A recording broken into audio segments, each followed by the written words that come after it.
না, শুকরিয়া কর। একটু পেলেও তুই অন্তর থেকে আমার দরবারে শুকরিয়া কর। বান্দারে, আমি বেশি কিছু চাই না তোদের কাছে।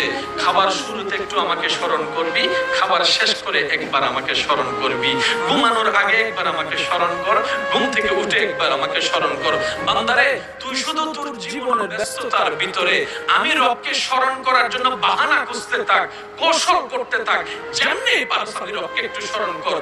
বান্দারে, তুই কোন রকম ব্যস্ত জীবনে আমাকে স্মরণ করতে করতে একবার তুই কবরে আয়। তুই বান্দা দুনিয়াতে আমাকে স্মরণ রাখবি, আমি রহমান তোকে কবরে হাসরে স্মরণ রাখবো। সুবহানাল্লাহ।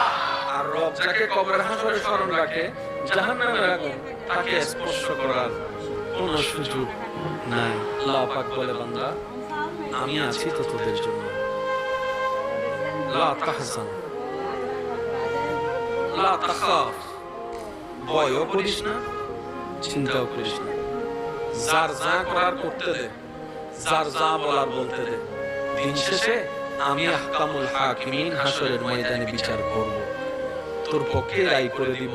তুই যদি শুকরিয়াকারী হোস, তুই যদি ধৈর্য ধারণকারী হোস, তুই যদি ক্ষমাকারী হোস, তুই যদি ঈমান দ্বারা পরিপূর্ণ হোস। বলেন না সুবহানাল্লাহ। আমরা সব সময় বিচার নিজে করতে চাই। রব বলে যে আমি আহকামুল হাকিমিন আছি তো, তুই বিচার করতেছস, কয়টা বাড়ি দিবি, কয়টা মাইর দিবি, কিছু বিচার আমার জন্য রেখে দে। আল্লাহ আমি কি করব? বলে যে তুই ক্ষমা করে দে। আল্লাহ সে আমার উপর জুলুম করেছে, অত্যাচার করেছে, অন্যায় করেছে, আমি কেন ক্ষমা করব? রব বলে যে ক্ষমা করে আমার বান্দাকে আমার জন্য, আমি আল্লাহ তাকে ক্ষমা করে দিই যে ক্ষমা করে দে। রব বলে যে তুই নিজের গুনাহ থেকে মাপ পাওয়ার জন্য তুই নিজে ক্ষমা করে দে। তুই ওরে ক্ষমা করবি, আমি তোরে ক্ষমা করব। যে গুনাহ করার পরে নিজের ভুল বুঝতে পেরে রবের সমীপে নিজের মনকে মাথাকে সুফর্দ করে দিবে, দুই চোখের পানি ছেড়ে লজ্জার সাথে রবের কাছে ক্ষমা চাইবে, আল্লাহ সেই তওবাকারীকে ভালোবাসেন। সুবহানাল্লাহ। আল্লাহ তাআলা দানশীল ব্যক্তিকে ভালোবাসে। আল্লাহ তাআলা তাকওয়া অর্জন, রবকে যারা ভয় পেয়ে চলার চেষ্টা করে তাদেরকে ভালোবাসে। আল্লাহ কাদেরকে ভালোবাসে? যারা আল্লাহর উপর ভরসা করে চলার চেষ্টা করে, আল্লাহ তাদেরকে ভালোবাসে। সুবহানাল্লাহ। আল্লাহ ধৈর্যশীলকে ভালোবাসে, আল্লাহ ক্ষমাকারীকে ভালোবাসে, আল্লাহ তাআলা বিনয়ীকে ভালোবাসে, আল্লাহ তাআলা ভদ্রতাকে ভালোবাসে, আল্লাহ তাআলা নম্রতাকে ভালোবাসে। সুবহানাল্লাহ। আল্লাহ যা যা ভালোবাসে বান্দার ভিতরে, এইগুলাকে যদি একটু গবেষণা করে নিজের ভিতর আনা যায়, দেখবেন প্রত্যেকটা আব্দুল্লাহ আল্লাহর রহমতে ওলি আল্লাহ হয়ে যাবে। হে আমার বান্দারা, ইন্নাল্লাহা মা'আস সাবিরিন, ইন্নাল্লাহা মা'আস সাবিরিন, ইন্নাল্লাহা মা'আস সাবিরিন। আমি রব ধৈর্য ধারণকারীর সাথে আছি, আমি আল্লাহ সহ্য যারা করে তাদের সাথে আছি, আমি আল্লাহ ক্ষমাকারীর সাথে আছি, আমি আল্লাহ বিনয়ীদের সাথে আছি, আমি আল্লাহ নম্র কথা যারা বলে তাদের সাথে আছি, আমি আল্লাহ ভদ্রদের সাথে আছি, আমি আল্লাহ মানিয়ে নিয়ে ক্ষমা যারা করে দেয় তাদের সাথে আছি। বলেন সুবহান। আর সেই আল্লাহর দেওয়ার নিয়ম হচ্ছে তুমি অন্যকে দাও, আমি তোমাকে দিব।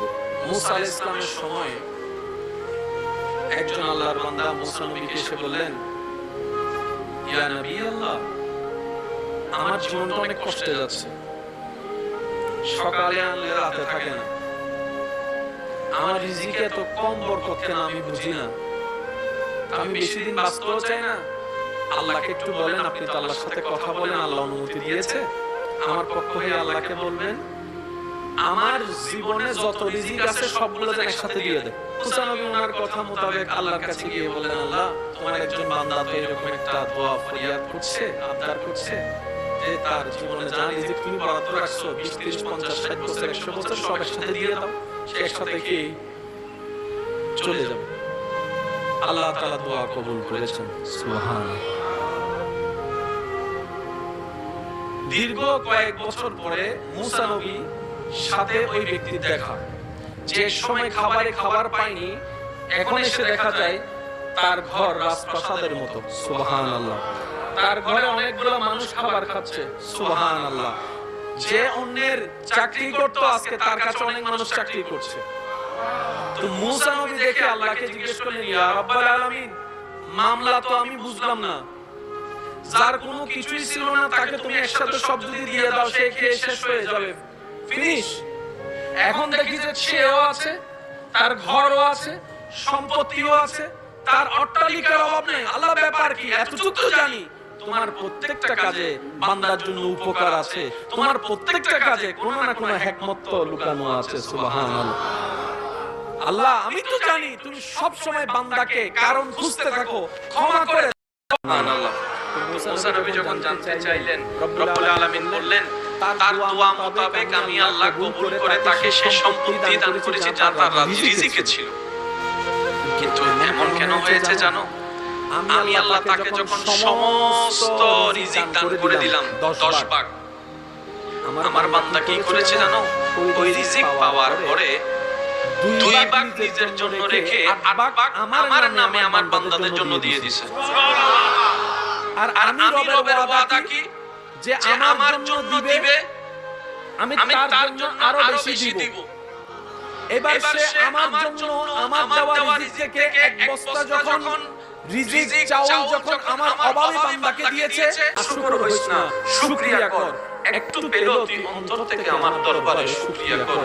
বান্দারে আমি বেশি কিছু চাই না তোদের কাছে, খাবার শুরুতে একটু আমাকে স্মরণ করবি, খাবার শেষ করে একবার আমাকে স্মরণ করবি, ঘুমানোর আগে একবার আমাকে স্মরণ কর, ঘুম থেকে উঠে একবার আমাকে স্মরণ কর। বান্দারে তুই শুধু তোর জীবনের ব্যস্ততার ভিতরে আমি রবকে স্মরণ করার জন্য বাহানা খুঁজতে থাক, কৌশল করতে থাক, যেমনি পারছ আমি রবকে একটু স্মরণ কর। বান্দারে তুই কোন রকম ব্যস্ত জীবনে আমাকে স্মরণ করতে করতে একবার তুই কবরে আয়। তুই বান্দা দুনিয়াতে আমাকে স্মরণ রাখবি, আমি রহমান তোকে কবরে হাসরে স্মরণ রাখবো। সুবহানাল্লাহ। আর রব যাকে কবরে হাসরে স্মরণ রাখে, জাহান্নামের আগুন তাকে স্পর্শ করার কোনো সুযোগ নাই। আল্লাহ পাক বলে বান্দা আমি আছি তো তোদের জন্য, লা তাহজান লা তাখাফ, ভয়ও করিস না, চিন্তাও করিস না।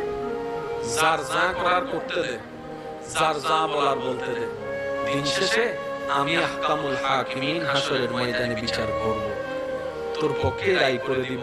তুই যদি শুকরিয়াকারী হোস, তুই যদি ধৈর্য ধারণকারী হোস, তুই যদি ক্ষমাকারী হোস, তুই যদি ঈমান দ্বারা পরিপূর্ণ হোস। বলেন না সুবহানাল্লাহ। আমরা সব সময় বিচার নিজে করতে চাই। রব বলে যে আমি আহকামুল হাকিমিন আছি তো, তুই বিচার করতেছস, কয়টা বাড়ি দিবি, কয়টা মাইর দিবি, কিছু বিচার আমার জন্য রেখে দে।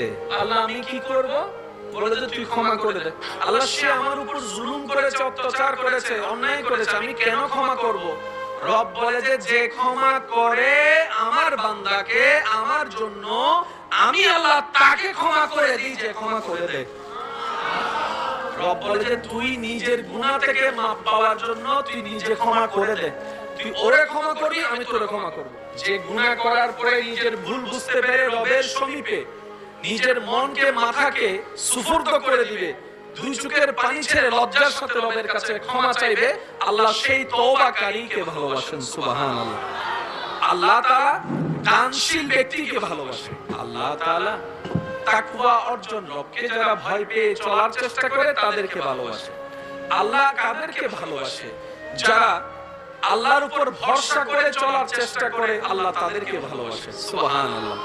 আল্লাহ ধৈর্যশীলকে ভালোবাসে, আল্লাহ ক্ষমাকারীকে ভালোবাসে, আল্লাহ তাআলা বিনয়ীকে ভালোবাসে, আল্লাহ তাআলা ভদ্রতাকে ভালোবাসে, আল্লাহ তাআলা নম্রতাকে ভালোবাসে। সুবহানাল্লাহ। আল্লাহ যা যা ভালোবাসে বান্দার ভিতরে, এইগুলাকে যদি একটু গবেষণা করে নিজের ভিতর আনা যায়, দেখবেন প্রত্যেকটা আব্দুল্লাহ আল্লাহর রহমতে ওলি আল্লাহ হয়ে যাবে। হে আমার বান্দারা, ইন্নাল্লাহা মা'আস সাবিরিন, ইন্নাল্লাহা মা'আস সাবিরিন, ইন্নাল্লাহা মা'আস সাবিরিন। আমি রব ধৈর্য ধারণকারীর সাথে আছি, আমি আল্লাহ সহ্য যারা করে তাদের সাথে আছি, আমি আল্লাহ ক্ষমাকারীর সাথে আছি, আমি আল্লাহ বিনয়ীদের সাথে আছি, আমি আল্লাহ নম্র কথা যারা বলে তাদের সাথে আছি, আমি আল্লাহ ভদ্রদের সাথে আছি, আমি আল্লাহ মানিয়ে নিয়ে ক্ষমা যারা করে দেয় তাদের সাথে আছি। বলেন সুবহান। আর সেই আল্লাহর দেওয়ার নিয়ম হচ্ছে তুমি অন্যকে দাও, আমি তোমাকে দিব।